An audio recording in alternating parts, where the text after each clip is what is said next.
আসসালামু আলাইকুম রহমতুল্লাহি ওবরাকাতুহ। বিসমিল্লাহ আলহামদুলিল্লাহ ওয়াসসালাতু ওয়াসসালামু আলা রাসূলিল্লাহ ওয়া বা'দ। আলহামদুলিল্লাহ, যাবতীয় সকল প্রশংসা কেবল আল্লাহ সুবহানাহু ওয়া তাআলার জন্য।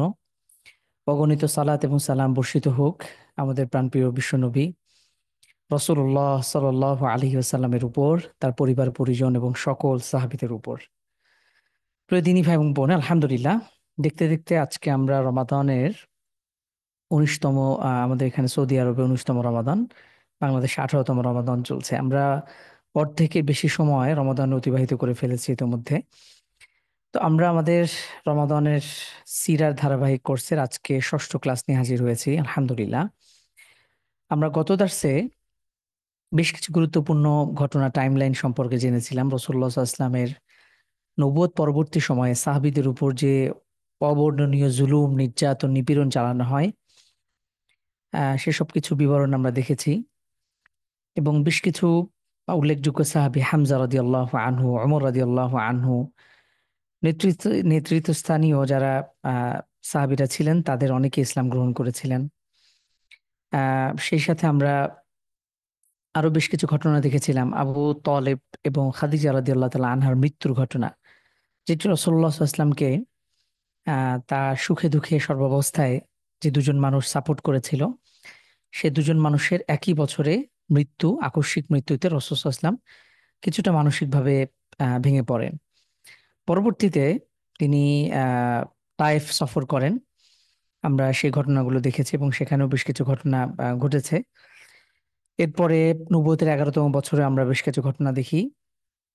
রাসূলুল্লাহ সাল্লাল্লাহু আলাইহি ওয়াসাল্লামের দ্বিতীয় বিবাহ এবং আয়েশা রাদিয়াল্লাহু তাআলা আনহার সাথে বিবাহ, এবং বাইআতের যে আকাবার যে বাইআত ঘটেছিল, প্রথম এবং দ্বিতীয় বাইআত, যেই বায়াতের মাধ্যমে মদিনার ঘরে ঘরে ইসলাম পৌঁছে যায়, এবং দ্বিতীয় বায়াতের সময়ে মুসআব ইবনে উমাইর রাদিয়াল্লাহু আনহুকে রাসূলুল্লাহ সাল্লাল্লাহু আলাইহি ওয়াসাল্লাম মদিনার শিক্ষক হিসেবে প্রেরণ করেন, যিনি ছিলেন মক্কার অন্যতম ধনী একজন পরিবারের সন্তান।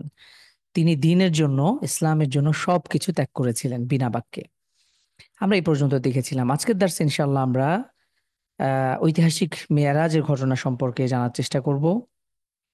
সেই সাথে রাসূলুল্লাহ সাল্লাল্লাহু আলাইহি ওয়াসাল্লামের ঐতিহাসিক হিজরতের ঘটনা আমরা দেখার চেষ্টা করব, এবং সেই সাথে হিজরত পরবর্তী সময়ে মদিনার রাসূলুল্লাহ সাল্লাল্লাহু আলাইহি ওয়াসাল্লামের যে উদ্যোগগুলো ছিল, সমাজ পরিবর্তনকারী, যুগান্তকারী যে সকল উদ্যোগ তিনি নিয়েছিলেন, সেগুলোর উল্লেখযোগ্য ঘটনাগুলো আমরা দেখার চেষ্টা করব ইনশাআল্লাহ বিইذনিল্লাহি তাআলা। তো প্রথমেই আমরা যদি দেখার চেষ্টা করি রাসূলুল্লাহ সাল্লাল্লাহু আলাইহি ওয়াসাল্লামের ঐতিহাসিক মিরাজের ঘটনা, ইসরা এবং মিরাজ, এই দুটি শব্দের সাথে আপনারা অনেকেই পরিচিত, তাই না? একটি হলো ইসরা, আল ইসরা উ, এটি একটি শব্দ, আর একটি হলো মিআরাজ। এই দুটি শব্দের মধ্যে পার্থক্য আছে এবং দুটোর মধ্যে সম্পর্ক আছে। ইসরা এবং মিআরাজ। ইসরা শব্দের অর্থ হলো রাত্রিকালে ভ্রমণ, যেই ভ্রমণটা রাসূলুল্লাহ সাল্লাল্লাহু আলাইহি ওয়াসাল্লাম রাত্রিবেলায় করেছিলেন। এবং আমরা জানি এই পুরো মিরাজের ঘটনাটি রাত্রির এক অংশে সংঘটিত হয়েছিল। এটি আল্লাহ রাসূল সাল্লাল্লাহু আলাইহি ওয়াসাল্লামের একটি অন্যতম মুআজিজা, তার অলৌকিক ঘটনার একটি প্রমাণ, যেটা কিনা পূর্ববর্তী অনেক নবী রাসূলদের ক্ষেত্রেই বিভিন্ন রকম আহ ঐতিহাসিক ঘটনা তাদের ক্ষেত্রেও ঘটেছিল। যেমন আমরা মুসা আলাইহিস সালাতু ওয়াস সালামের ঘটনা জানি, আমরা ইব্রাহিম আলাইহিস সালাতু ওয়াস সালামের সেই ঘটনা, অথবা আমরা ইউসুফ আলাইহিস সালামের ঘটনা, এরকম অনেক নবীদের বিভিন্ন ঐতিহাসিক আহ অলৌকিক কিছু ঘটনা আমরা অনেকেই জানি। কিন্তু রাসূলুল্লাহ সাল্লাল্লাহু আলাইহি ওয়াসাল্লামের সাথে যে ঘটনা ঘটেছিল, সেটা পূর্ববর্তী সকল নবী রাসূলদের সাথে ঘটে যাওয়া ঘটনাকেও ছাড়িয়ে এটি অন্যতম রাসূলুল্লাহ সাল্লাল্লাহু আলাইহি ওয়াসাল্লামের নবুয়তের প্রমাণ বহন করে। তো ইসরা এবং মেয়ারাজ, এই শব্দ দুটো পরিচিত, আমরা অনেকেই জানি। যেই সফরটি হয়েছিল, রাসূলুল্লাহ সাল্লাল্লাহু আলাইহি ওয়াসাল্লাম প্রথমে মসজিদুল হারাম থেকে তিনি মসজিদুল আকসায় গমন করেন। তো এটি ছিল ইসরার অংশ, রাত্রিবেলার ভ্রমণের অংশ।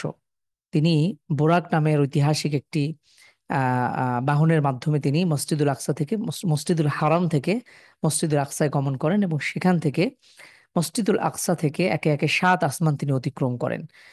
এবং এই ঘটনায় উল্লেখযোগ্য বেশ কিছু ঘটনা ঘটে। আমরা যদি কোরআন কারীমের আয়াতটি লক্ষ্য করি, সূরা বানী ইসরাঈলের প্রথম আয়াত, সুবহানাল্লাযী আসরা বিআবদিহি লাইলাম মিনাল মাসজিদিল হারাম ইলাল মাসজিদিল আকসা। আল্লাহ তাআলা ইরশাদ করছেন, সেই মহান রব, পবিত্র সেই সত্তা, যিনি তার নিজ বান্দাকে লাইলাম মিনাল, রাত্রির এক অংশে যিনি ভ্রমণ করিয়েছিলেন, আসরা, তিনি ভ্রমণ করিয়েছিলেন তার বান্দাকে রাত্রির এক অংশে মসজিদুল হারাম থেকে মসজিদুল আকসায়। মসজিদুল আকসা মানে হচ্ছে আমাদের প্রথম কিবলা, ইসলামের প্রথম কিবলা মসজিদুল আকসা, যেটি ফিলিস্তিনে অবস্থিত। প্রিয় দিনী ভাই বোন, আপনারা গতকালকের ঘটনা দেখেছেন, প্রায় 400 জন ফিলিস্তিনের আমাদের মুসলিম ভাই বোন এবং শিশুদেরকে হত্যা করা হয়েছে। এর আগেই, রমাদানের আগেই যুদ্ধ বিরতির কথা চুক্তি হয়েছিল, কিন্তু এই নাপাক ইসরায়েল, এই জারজ ইসরায়েল, তাদের কোনো রকম নীতি নৈতিকতা তো নাই। এবং আজকের ইউরোপ আমেরিকা প্রত্যক্ষ এবং পরোক্ষভাবে আজকের এই জারজ ইসরায়েলকে তারা সমর্থন জুগিয়ে যাচ্ছে। অথচ আল্লাহ সুবহানাহু ওয়া তাআলা এই আয়াতের মধ্যে স্পষ্ট ইরশাদ করেছেন, মিনাল মাসজিদিল হারাম ইলাল মাসজিদিল আকসা। মহান আল্লাহ, সেই পবিত্র সত্তা, যিনি তার বান্দাকে ভ্রমণ করিয়েছিলেন, নৈশ ভ্রমণ করিয়েছেন মসজিদুল হারাম থেকে মসজিদুল আকসা পর্যন্ত। বারাকনা হাওলাহু, আল্লাহ তাআলা ইরশাদ করছেন, এই মসজিদুল আকসার চারপাশকে আমি বরকতপূর্ণ করেছি, কল্যাণময় করেছি। এই মসজিদুল আকসার চারপাশে শাম এরিয়া, আশেপাশের যত এলাকা রয়েছে ফিলিস্তিনের, আল্লাহ সুবহানাহু ওয়া তাআলা এটাকে বরকতমণ্ডিত করেছেন। আজকের একবিংশ শতাব্দীতে দাঁড়িয়ে আজকের ইউরোপ আমেরিকা, তারা কথায় কথায় প্রতিনিয়ত তারা মানবাধিকারের কথা বলবে, তারা সমাজ অধিকারের কথা বলবে, তারা এটা সেটা বাক স্বাধীনতার কথা বলবে। আজকে তারা নিজেরা প্রত্যক্ষ এবং পরোক্ষভাবে, আজকের আপনি যদি জাতিসংঘের দিকে তাকান, আজকে যদি আমেরিকার দিকে তাকান, ইউরোপের দিকে তাকান, সর্বত্র আজকে দেখবেন এই জারজ ইসরায়েল, যারা কিনা উদ্বাস্তুর মতো জীবনযাপন করেছিল, একটা সময় গিয়ে তারা এই ভূখণ্ডে বসবাস শুরু করতে করতে একটা পর্যায়ে এখন তারা, মানে এমন হয়েছে অবস্থা, মেহমানকে জায়গা দেওয়ার ফলে মেজবানকেই ঘর থেকে মেহমানরা তাড়িয়ে দেবার ষড়যন্ত্র করছে। আমরা স্বপ্ন দেখি ইনশাআল্লাহ সালাউদ্দিন আইয়ুবীর মতন, ইনশাআল্লাহ আবার ওমর রাদিয়াল্লাহু তাআলা আনহুর মতন, অথবা ইমাম মাহদী আসার পরে সেই মসজিদুল আকসা আবারও আমাদের হবে ইনশাআল্লাহ বিইذনিল্লাহি তাআলা।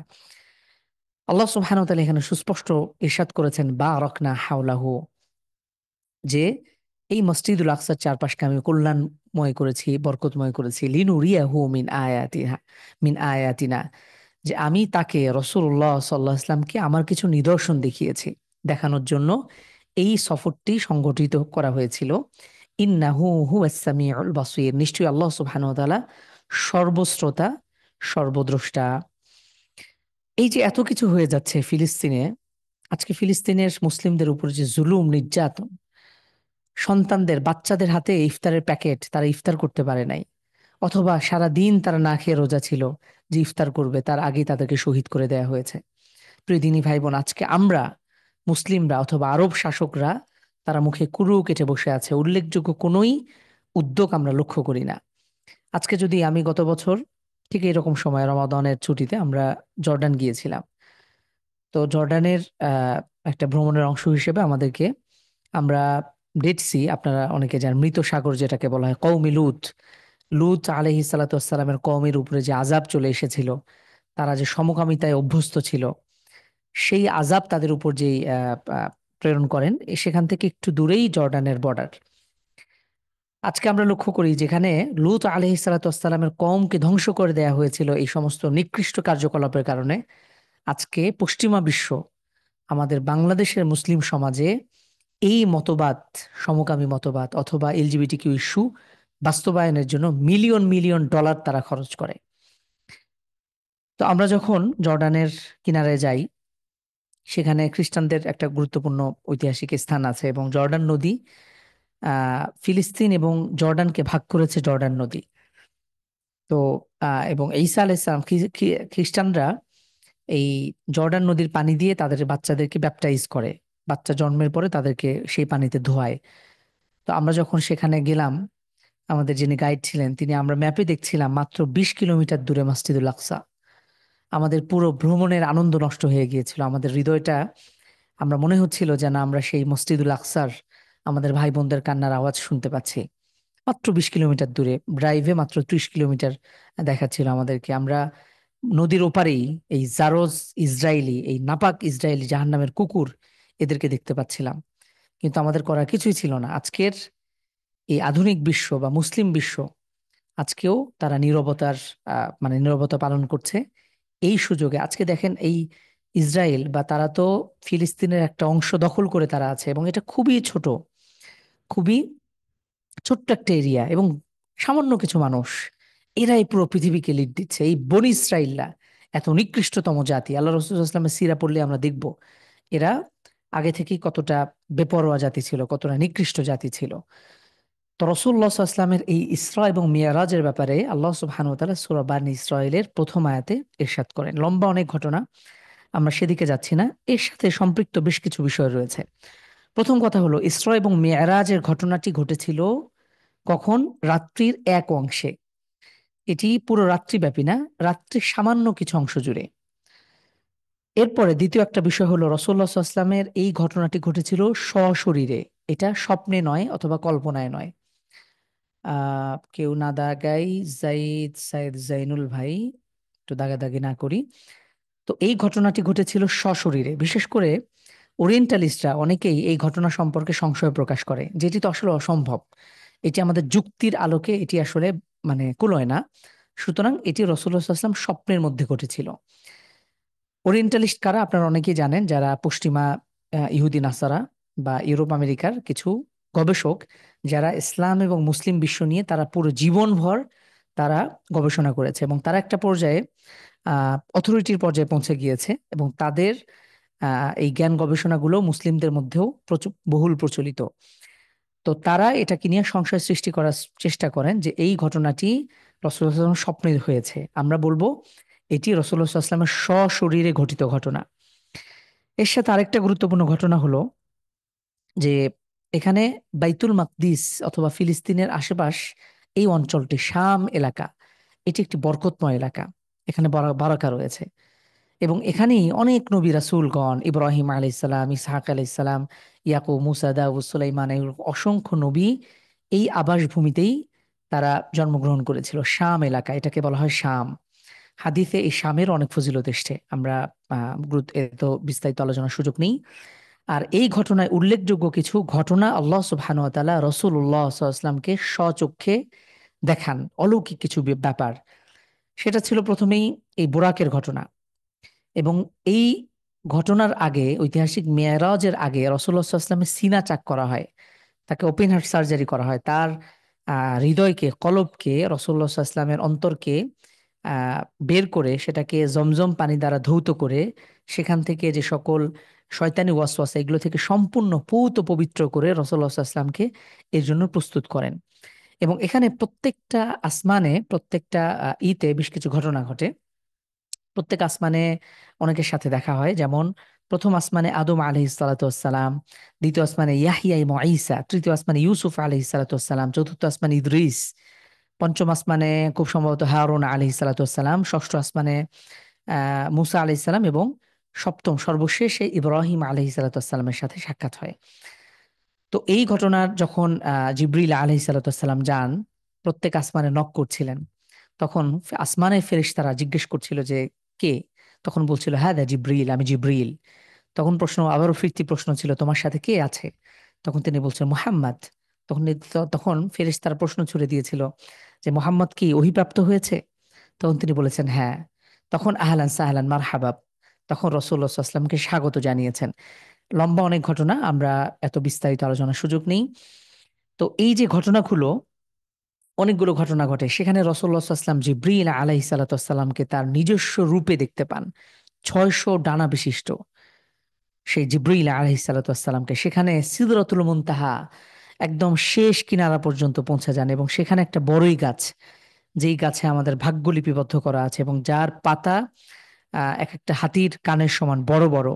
এবং সেখানে তিনি সপ্তম আসমানে বাইতুল মামুর, অর্থাৎ কাবা শরীফ যেখানে, ঠিক অনুরূপ বাইতুল মামুর একটি রয়েছে, ফেরেশতাদের তাওয়াফের ঘর, যেখানে প্রত্যেক দিন 70,000 ফেরেশতা তাওয়াফ করে।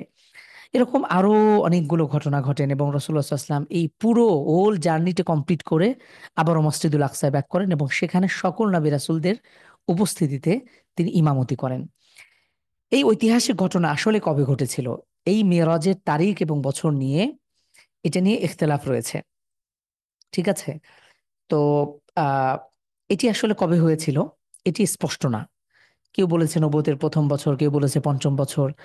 তো আহ এটি কোন মাসে হয়েছে এটি নিয়েও আসলে অনেকের মতভেদ রয়েছে। তবে বিশেষ করে বাংলাদেশে দেখবেন 27শে রজব এটিকে মেয়েরাজের রাত্রি বলে বিভিন্ন আমল বানানো আমল করা হয়, মসজিদগুলো জাঁকজমক করা হয়, এর কোনো বাস্তবতা নেই।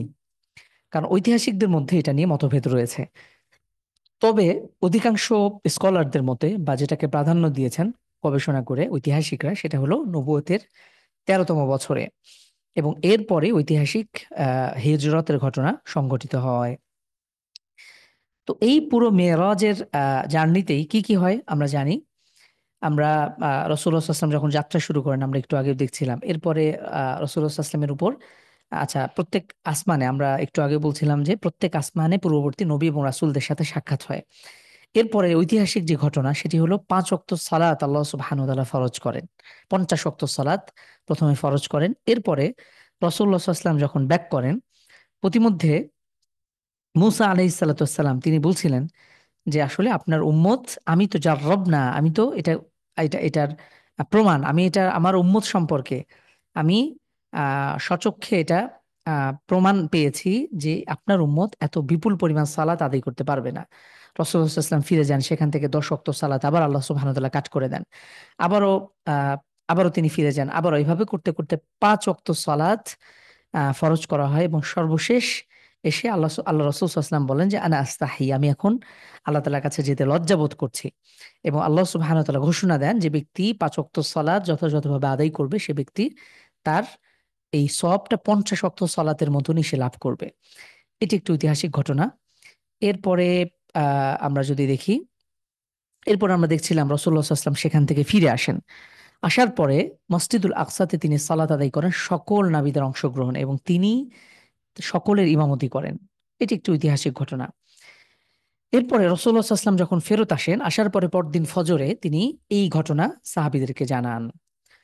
মাত্র এক রাতের ব্যবধানে, এটি একটি ঐতিহাসিক ঘটনা। কারণ হলো মক্কা থেকে বাইতুল মাকদিস ফিলিস্তিন, এটি আসলে, আপনার বাসে গিয়েছি আমরা, মদিনা থেকে যখন বাসে যাই, প্রায় আমরা জর্ডান পর্যন্ত যেতেই প্রায় 15-16 ঘন্টার মতো লেগেছিল। বিমানে গেলে হয়তো তুলনামূলকভাবে কম, কিন্তু সেই সময়টাতে প্রায় 2 মাস প্রয়োজন ছিল ঘোড়ায় বা উটে যাতায়াত করার ক্ষেত্রে। সেখানে রাসূলুল্লাহ সাল্লাল্লাহু আলাইহি ওয়াসাল্লাম যখন মাত্র এক রাত্রের কিছু অংশে তিনি এই মেরাজের পুরো জার্নিটি কমপ্লিট করেছেন, এবং সকালবেলা যখন তিনি সাহাবীদেরকে বললেন, কুফফাররা এটা নিয়ে হাসাহাসি শুরু করেছিল। দেখুন, এখানে অনেকগুলো বিষয় রয়েছে। এখানে মেরাজের এই ঘটনা এটা আসলে ঐতিহাসিক ঘটনা। এটা নিয়ে বললে আমাদের কয়েকটি ক্লাস হয়তো অতিবাহিত হয়ে যাবে। আপনারা আরো বিস্তারিত এটা নিয়ে পড়ার চেষ্টা করবেন। এই ঘটনা যখন ঘটে, সাহাবীরা অনেকে বিশ্বাস করে নিলেন যেহেতু রাসূলুল্লাহ সাল্লাল্লাহু আলাইহি ওয়াসাল্লাম বলেছে। তবে কুফফাররা এটা নিয়ে হাসাহাসি করছিল, কারণ সেই সময়টাতে, আজ থেকে 1500 বছর আগে, এই এক রাত্রিতে, এটি তো অকল্পনীয়, যেখানে প্রায় 2 মাস প্রয়োজন, তারপরেও সেটি উটে অথবা ঘোড়ার যাত্রায়, সেখানে রাসূলুল্লাহ সাল্লাল্লাহু আলাইহি ওয়াসাল্লাম কিভাবে সম্ভব যে এক রাত্রিতে তিনি পুরো এই মসজিদুল হারাম থেকে মসজিদুল আকসা, এবং তিনি পুরো জার্নি তিনি কমপ্লিট করেছেন, এবং সেই সুদূর আসমান, 7 আসমান ভ্রমণ করেছেন। এটাকে যদি আমরা একটু বর্তমান সময়ের সাথে কম্পেয়ার করি, যে যদি দেখুন, আজ থেকে আমরা 1500 বছর আগে আমরা কিন্তু এই বিমান আবিষ্কারের আগেও এটি কল্পনা করতে পারতাম না। কিন্তু এখন আমরা, যদি আপনাকে বলা হয় যে আপনাকে 24 ঘন্টা সময় দেওয়া হবে, আপনি পুরো পৃথিবীর পুরো দেশগুলো ভ্রমণ করবেন, 24 ঘন্টায় মোটামুটি পুরো পৃথিবী ভ্রমণ করা সম্ভব যদি আপনি কানেক্টিং ফ্লাইট একের পর এক ভ্রমণ করতে থাকেন। তো সেই সময়টাতে এটি আসলে অসম্ভব ছিল, এবং এটি গয়রু মাকুলি বিষয়, এটি অকল্পনীয় বিষয়। কিন্তু সময়ের সাথে মাত্র 1500 বছরের ব্যবধানে এটি কিন্তু এখন এটি একটি বাস্তবিক প্রমাণ হয়েছে, এটি বিশ্বাসযোগ্য একটি ব্যাপার। তো এভাবেই যুগে যুগে বিভিন্ন কিছু চেঞ্জ হয়, পরিবর্তন আসে ইসলামের বিষয়গুলো। অনেক কিছু আমরা হয়তো পরিষ্কার হতেও পারে, কিন্তু আমরা এই অনেক বিষয় আছে যেটা আমরা হয়তো সময়ের সাথে বা আমরা এটাকে মেলাতে পারি না। এই ঘটনার পরেও ঐতিহাসিক একটি ঘটনা ঘটেছিল, আপনারা অনেকেই জানেন, সেই আবু বকর রাদিয়াল্লাহু আনহুর যে সাক্ষ্য দেয়া দেয়া দেয়া। তো যখন এভাবে কুফফাররা এটাকে নিয়ে ঠাট্টা মশকারি করছিল, বিদ্রূপ করছিল। প্রতিমধ্যে আবু বকর রাদিয়াল্লাহু আনহুর সাথে দেখা। আবু বকর রাদিয়াল্লাহু আনহু তিনি যখন এই কথা শুনলেন, তিনি বললেন, নাআম ইন্নী লা উসাদ্দিকুহু। তিনি বিনা বাক্যে, কোনো রকম কথা ছাড়া, যুক্তি তর্ক ছাড়াই তিনি বললেন যে আমি অবশ্যই তাকে বিশ্বাস করি, যদিও তিনি ফিমা হুয়া আবআদু মিন যালিক, এর থেকে আরো যদি বড় কোনো বিষয়েও তিনি আসমানি খবর নিয়ে আসেন, সকাল সন্ধ্যায় তার কাছে যে আসমানে ওহী আসে, এবং সেই এর থেকে বড় কোনো ঘটনা থাকলেও এটাকেও আমি বিশ্বাস করি। সুবহানাল্লাহ বিহামদি। তো এই ঘটনাটি, এটি একটি ঐতিহাসিক একটি সাক্ষ্য ছিল আবু বকর রাদিয়াল্লাহু আনহুর। তিনি কোন রকম যুক্তি তর্কের ঊর্ধ্বে উঠে, তিনি বিষয়টা এরকম ছিল, আমি শুনলাম এবং মানলাম। তিনি বলেছিল এর থেকে আরো বড় কোনো ঘটনাও যদি ঘটে, তারপরেও আমি আল্লাহ রাসূল সাল্লাল্লাহু আলাইহি ওয়াসাল্লামকে বিশ্বাস করি, অবশ্যই তাকে আমি সত্যায়ন করব। এই ঘটনার পর থেকে তার নামকরণ করা হয় ফালিযালিকা সুম্মিয়া আবু বকরিন সিদ্দিক। আবু বকর রাদিয়াল্লাহু আনহুর নামের শেষে সিদ্দিক, সত্যবাদী কথাটি যুক্ত হয়ে গেল। এবং সে সময়ে যেহেতু দীর্ঘ একটা সফর, অনেক লোকই এই বাইতুল মাকদিস সফর করার সুযোগ হয়নি। যারা সফর করেছিল তারা এই ঘটনা শোনার পরে এসে আল্লাহ রাসূল সাল্লাল্লাহু আলাইহি ওয়াসাল্লামের কাছে আগমন করলেন। এসে জিজ্ঞেস করতে শুরু করলেন যে তুমি বলো হে মোহাম্মদ। বিভিন্ন সম্পর্কে প্রশ্ন করা শুরু করলো যে বাইতুল মাকদিসের গঠন কেমন, কয়টা জানালা, কয়টা দরজা। এই বিষয়গুলো যখন প্রশ্ন করছিল এবং রাসূলুল্লাহ সাল্লাল্লাহু আলাইহি ওয়াসাল্লাম একের পর এক উত্তর দিচ্ছিল, তারা লাজবাব হয়ে যাচ্ছিল। এরপরেও তারা হয়তো ঈমান আনে নাই। তো মেরাজের ঘটনা, এটি একটি ঐতিহাসিক ঘটনা। আমাদের ইউনিভার্সিটিতে আমাদের এই কোর্সে একটা সাবজেক্ট আছে তারিখুদ দাওয়া। তো এর মধ্যে এই মেরাজের ঘটনাটা একটা বড় চ্যাপ্টার জুড়ে আলোচনা করা হয়েছে, যে এই পুরো মেরাজের ঘটনাতেই দাওয়াতের অনেকগুলো শিক্ষা আছে। সময় সংক্ষেপের কারণে হয়তো আমাদের বিস্তারিত আলোচনার সুযোগ নেই। তো রাসূলুল্লাহ সাল্লাল্লাহু আলাইহি সাল্লাম মেরাজের ঘটনা থেকে ফিরে আসলেন এবং নবুয়তের 13তম বছরে, এই একই বছর, আমরা এর আগে আকবায়, সেই মিনার নিকটবর্তী একটি জায়গায় আকবায়, সেখানে পূর্ববর্তী আমরা দুটি বায়াত দেখেছিলাম, তাই না? প্রথম বছর ছিল মাত্র 6 জনের বায়াত। এই 6 জন ফিরে গিয়ে তারা ইসলামের দাওয়াত দিল। পরবর্তী বছর আল্লাহ রসুল সাল্লাল্লাহু আলাইহি ওয়াসাল্লামের কাছে মোট 12 জন আগমন করলেন, এবং এই 12 জনের সাথে রাসূলুল্লাহ সাল্লাল্লাহু আলাইহি ওয়াসাল্লাম মুসআব ইবনে উমাইর রাদিয়াল্লাহু আনহুকে প্রেরণ করলেন শিক্ষক হিসেবে। মুসাব ইবনে উমাইর রাদিয়াল্লাহু আনহু তিনি মাত্র 1 বছরের ব্যবধানে মদিনায় এমন দাওয়াতি কার্যক্রম চালিয়েছিলেন, মদিনার প্রত্যেকটা ঘরে ঘরে ইসলামের দাওয়াত তিনি পৌঁছে দেন। আউয়ালু সাফিরিন ফিল ইসলাম, ইসলামের প্রথম অ্যাম্বাসেডর, ইসলামের প্রথম দূত। তো তার মাধ্যমে পরবর্তী বছরে, অর্থাৎ আকাবার তৃতীয় বছর, নবুয়তের 13তম বছরে মোট 73 জন পুরুষ এবং 2 জন মহিলা, এটি সংখ্যা অনেক কম বেশি একটু এদিক সেদিক হতে পারে। তো আহ মোটামুটি মোট 75 জন নারী এবং পুরুষ আল্লাহ রসুল সাল্লামের কাছে আগমন করেন। তারা শুনেছিল যে আল্লাহ রসুল সাল্লাম হয়তো আগমন করেছেন এবং তিনি সত্য নবী, তিনি শেষ নবী। এই 75 জন নারী এবং পুরুষ তারা ইসলাম গ্রহণ করেন, এবং রসুল্লাহ সাল্লাম এদের মধ্য থেকে একটু নেতৃস্থানীয় যারা আছেন তাদেরকে বেছে বেছে 12 জনকে তিনি প্রতিনিধি নিয়োগ দেন। এবং এই ঘটনার পরে, এটা যে হয়েছিল জিলহজ মাসে, হজের মৌসুমে, এর অল্পদিন পরেই সফর মাসের 27 তারিখে রাসূলুল্লাহ সাল্লাল্লাহু আলাইহি ওয়াসাল্লাম হিজরত করেন। ঐতিহাসিক হিজরত। আচ্ছা, এই বায়াতে, এই 75 জনকে যে বায়াত দেয়া হয়েছিল, এই বায়াতের মধ্যে মৌলিক কিছু কথাবার্তা ছিল। মৌলিক সে বিষয়গুলো কি? বায়াত মানে হলো প্রতিজ্ঞাবদ্ধ হওয়া। সে প্রতিজ্ঞাবদ্ধ হয়েছিল বেশ কিছু ব্যাপারে। সেটি প্রথমেই হলো সুখে দুঃখে সর্বাবস্থায় আল্লাহ রসুল সাল্লামের আনুগত্য করবে। রসুল সাল্লাম এই ব্যাপারে তুবা ইউনি আলা সামঈ ওয়াত তাআ ফিন নাশাতি ওয়াল কাসালি, সর্বাবস্থায় তোমরা আমার আনুগত্য করবে। 2 নাম্বার, ওয়া আলান নাফকাতি ফিল উসরি ওয়াল ইউসরি, সচ্ছল এবং অসচ্ছল উভয় অবস্থাতেই তোমরা আল্লাহর পথে ব্যয় করবে। এটি অনেক গুরুত্বপূর্ণ। আপনি সচ্ছল রয়েছেন, আল্লাহর পথে ব্যয় করবেন অল্প পরিমাণ, অল্প পরিমাণ হলেও করতে হবে। আপনি আপনি আপনি ভালো অবস্থায় আছেন, তখন আপনি আরো বেশি পরিমাণ করতে পারেন। এরপরে তৃতীয় আরেকটি বিষয় হলো ওয়া আলাল আমরি বিল মারুফ ওয়ান নাহি আনিল মুনকার, তোমরা সৎ কাজের আদেশ দেবে এবং অসৎ কাজ থেকে নিষেধ করবে। এটাও একটা ইম্পর্টেন্ট ব্যাপার। প্রিয় দিনী ভাই বোন, আমরা যখন আমাদের সমাজে, আমাদের সোসাইটিতে, আমাদের রাষ্ট্রে যখন অসৎ কাজের প্রভাব লক্ষ্য করব, তখন আমাদেরকে, মানে নষ্টামি ভ্রষ্টামি যখন বেড়ে যাবে, তখন অবশ্যই সৎ কাজের আদেশ দিতে হবে, অসৎ কাজের নিষেধ প্রদান করতে হবে, এবং এটা ক্ষেত্র বিশেষে বাধ্য করতে হবে। বিশেষ করে রাষ্ট্রের উপর এটি একটি ফরজ বিধান, আবশ্যক বিধান। আপনারা রিসেন্টলি কিছু ঘটনা দেখেছেন যে অনেক জায়গায় মোরাল পুলিশিং আপনি অনেক ক্ষেত্রে মুসলিম হিসেবে এই যে একটা ঘটনা ঘটে গেছে, একজন নষ্টভ্রষ্ট মহিলাকে, শাহবাগী একজন মহিলাকে জাস্ট শুধু একজন বলেছে যে আপনি একটু ওড়নাটা ঠিকঠাক ভাবে দেন, এটা নিয়ে পুরো পৃথিবী তোলপাড় করেছে। বিবিসি, সিএনএন, এই সমস্ত নিউজ এই পোর্টালগুলো এরা হুমড়ি খেয়ে পড়েছিল যে এই অধিকার তো কারো নাই। অর্থাৎ আপনার চোখের সামনে নষ্টামি দেখবেন, আপনি কিছু বলতে পারবেন না। এটাকে নর্মালাইজ করার জন্য ইসলাম বলে, যখন আপনি নষ্টামি ভ্রষ্টামি দেখবেন তখন এটাকে যে কোনো ভাবে আপনি এটাকে প্রোটেক্ট করবেন, এটাকে আপনি দূর করার চেষ্টা করবেন। প্রথমত রাষ্ট্রের আবশ্যিক দায়িত্ব এবং কর্তব্য হচ্ছে এটা বাস্তবায়ন করা, এবং সাধারণ মুসলিম হিসেবেও একজন অপরজনকে দেখলে বা রাষ্ট্রে কোনো রকম অনিয়ম দেখলে, দুর্নীতি দেখলে, নষ্টামি ভ্রষ্টামি দেখলে আমাদেরকে আহ ই করতে হবে। অর্থাৎ এটাকে আমাদেরকে যে কোনো উপায়ে এটাকে বন্ধ করার চেষ্টা করতে হবে। তো আপনি আহ এটাও করতে পারবেন না। আমাদের মিডিয়াগুলো, আমাদের সংবাদ মাধ্যমগুলো এবং আমাদের এটাকে এভাবে পশ্চিমা মদতপুষ্ট মিডিয়াগুলো এটার পেছনে হুমড়ি খেয়ে পড়েছিল যে না, এই অধিকার কারো নাই। চট্টগ্রাম কোনো একটা অঞ্চলে এই রমাদান মাসে সম্ভবত সে জামাতের নেতা বা কে জানি, সে দোকানে দোকানে গিয়ে সে যারা দোকান খোলা রেখেছে বা বেরোজাদার তাদেরকে মানে শাসন করেছে, সম্ভবত কান ধরে উদ্বোস করেছিল। তো এটা কেন করলো, এটা নিয়ে মিডিয়াগুলো হুমড়ি খেয়ে পড়লো এবং পরবর্তীতে তিনি মাফ চাইতে বাধ্য হয়েছে। হ্যাঁ, ক্ষেত্র বিশেষে এটা তার উচিত হয়নি জনসম্মুখে এভাবে কান ধরে উঠবোস করানো, পদ্ধতিটা ভিন্ন হতে পারতো।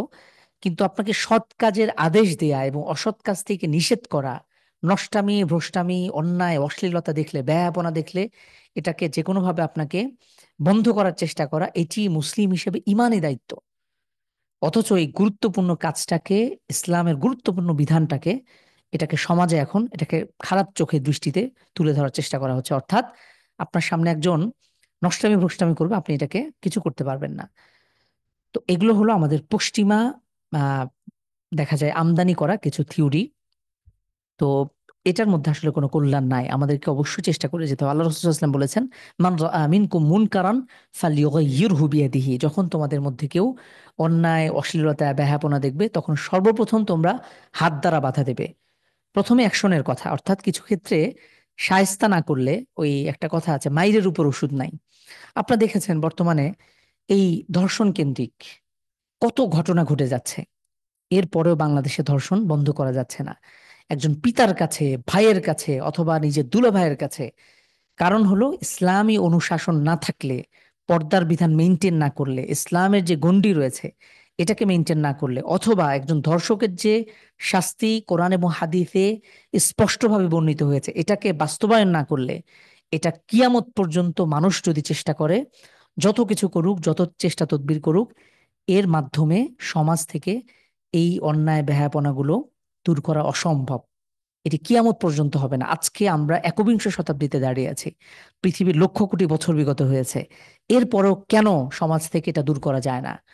কিন্তু আপনি যদি ইসলামী দেশগুলোর দিকে তাকান যেখানে ইসলামী শাসন রয়েছে, সৌদি আরবে, সেখানে ইউরোপ আমেরিকার থেকে কয়েক গুণ এখানে ধর্ষণের হার নাই, কম। মুসলিম দেশগুলোতে, ইরানে, ওমানে, বাহরাইনে, বিভিন্ন দেশগুলোতে এটা 1%-এর থেকেও কম। যদি 100% শরিয়া আইন থাকতো, এটা সত্যিকার অর্থে 0%-এ নেমে আসতো। এগুলো পশ্চিমা বিশ্ব দেখবে না, এগুলো আমেরিকা, ইউরোপ এগুলো কখনোই সামনে আনবে না। তারা বলবে নিজেদেরকে তারাই সভ্য জাতি, তারাই সুপার পাওয়ার, তারাই আজকের আধুনিক আধুনিক আধুনিকতা অথবা মানবতাবাদের একমাত্র ডিলার।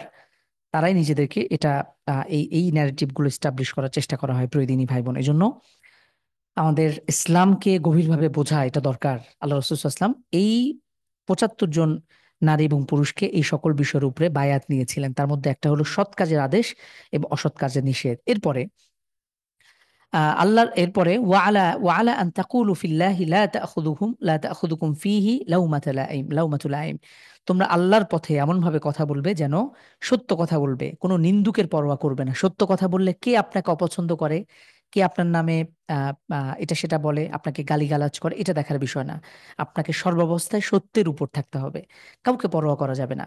এবং সর্বশেষ হলো ওয়ালা আন তানসুরুনি ইদা কদিমতু ইয়াথরিব, আল্লাহ রাসূল সাল্লাল্লাহু আলাইহি ওয়াসাল্লাম বায়াত নিয়েছিলেন, আমি যখন মদিনা আগমন করব তোমরা আমাকে সহযোগিতা করবে।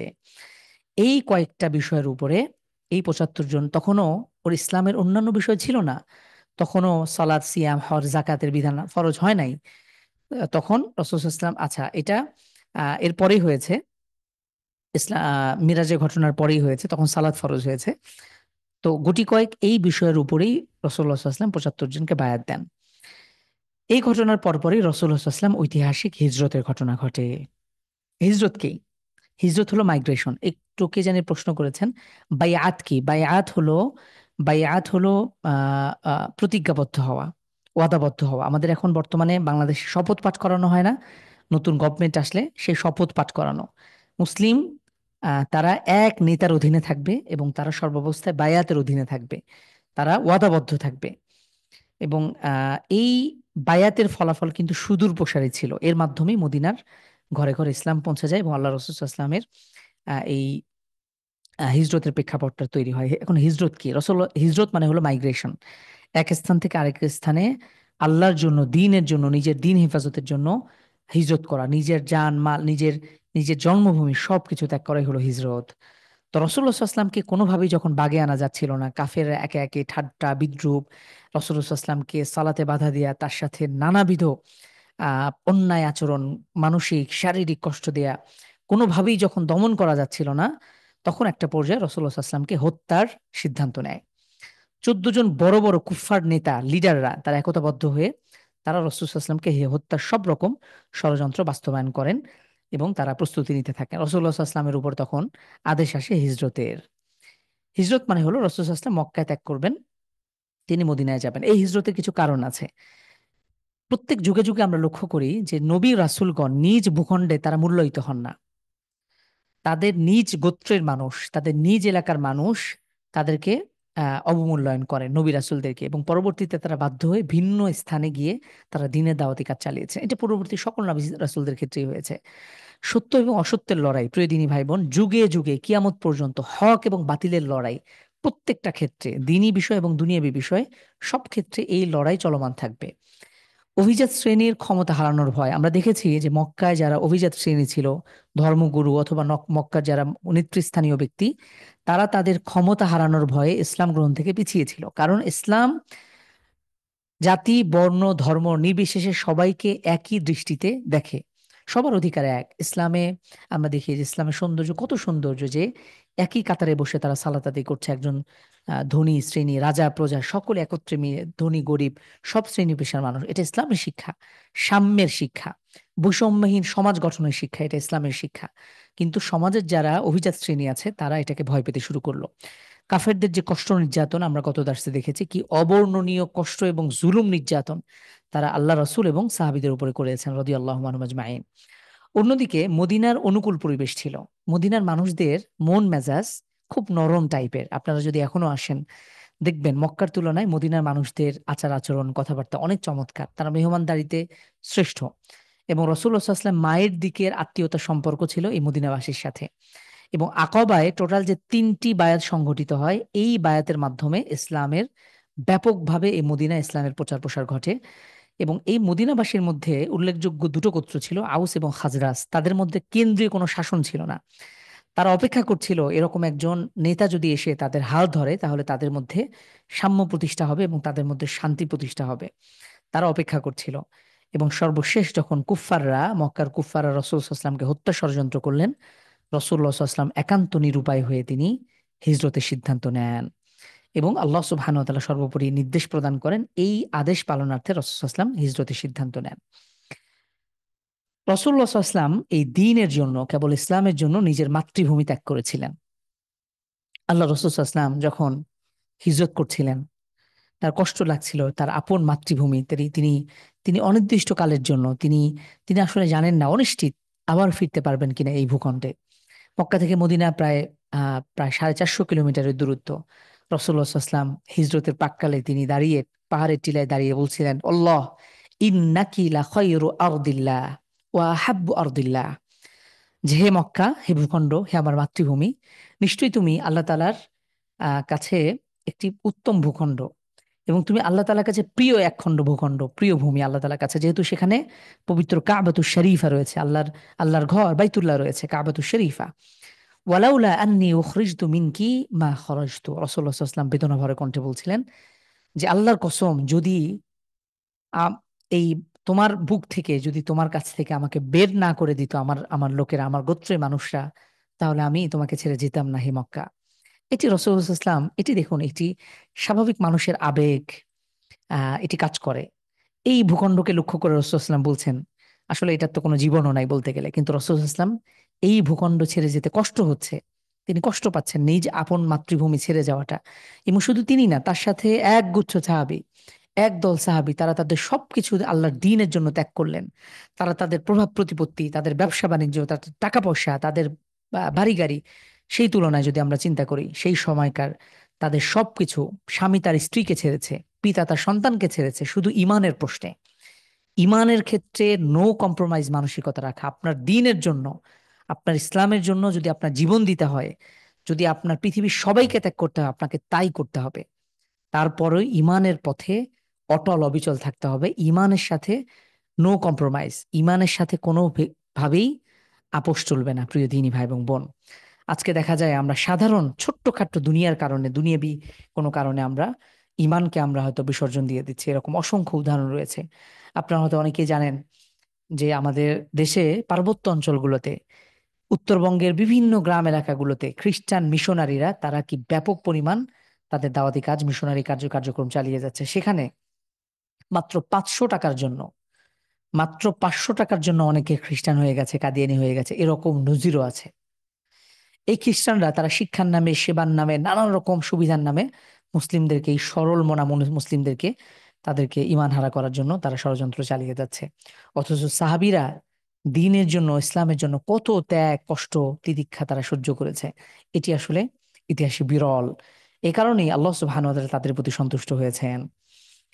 হিজরতের প্রস্তুতি কিভাবে নিয়েছে রাসূলুল্লাহ সাল্লাল্লাহু আলাইহি ওয়াসাল্লাম সাহাবীদেরকে জানিয়ে দিলেন, ইন্নী উরিতু দারা হিজরতিকুম, যে আমাকে দেখানো হয়েছে তোমাদের হিজরতের স্থান। সেটি কি? যাতা নাখলিন, সেটি খেজুরময় স্থান, খেজুর বাগান রয়েছে যে এলাকায়। মদিনায় কিন্তু অনেক রকম ফসল ফলাদি রয়েছে। বাইনা লা বাতাইহি, লা বাতাইনি ওয়াহুমাল হারাতান, যে দুই পাহাড়ের মধ্যবর্তী স্থান, এটি হলো বাইনাল আইরি ওয়াস সাওর। মদিনার হারাম এরিয়াটা দুটি পাহাড়ের মধ্যবর্তী জায়গায় অবস্থিত, একটি হলো আইর এবং সাওর। এই দুই পাহাড়ের মধ্যবর্তী স্থানটাই হলো মদিনার হারাম এরিয়া। রাসূলুল্লাহ সাল্লাল্লাহু আলাইহি ওয়াসাল্লাম বললেন, ফাহাজার মান হাজারা কিবলাল মাদিনা, তো অনেকেই মদিনায় হিজরত করলেন, এবং যারা পরবর্তী সময় আবিসিনিয়ায় অর্থাৎ হাবশায়, ইথিওপিয়া হিজরত করেছিলেন, তাদের অনেকেই সেখান থেকে ব্যাক করে তারা মদিনায় হিজরত শুরু করলেন। এবং আবু বকর রাদিয়াল্লাহু আনহু তিনিও মদিনায় যাওয়ার জন্য প্রস্তুতি নিচ্ছিলেন।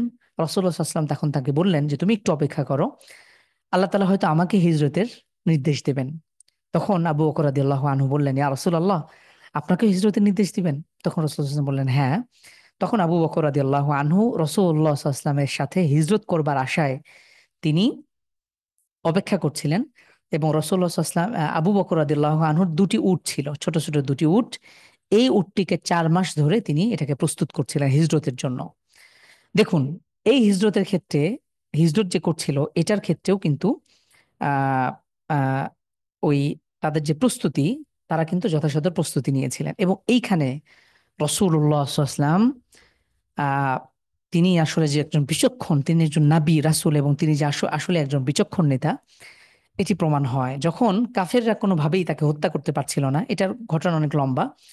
আহ রাসূলুল্লাহ সাল্লাল্লাহু আলাইহি ওয়াসাল্লাম আলী রাদিয়াল্লাহু আনহুকে নিজের আসনে তাকে ঘুম পাড়িয়ে দিয়ে তিনি গোপনে আবু বকর রাদিয়াল্লাহু আনহুর সাথে তিনি আহ তিনি তিনি সফর আরম্ভ করেন।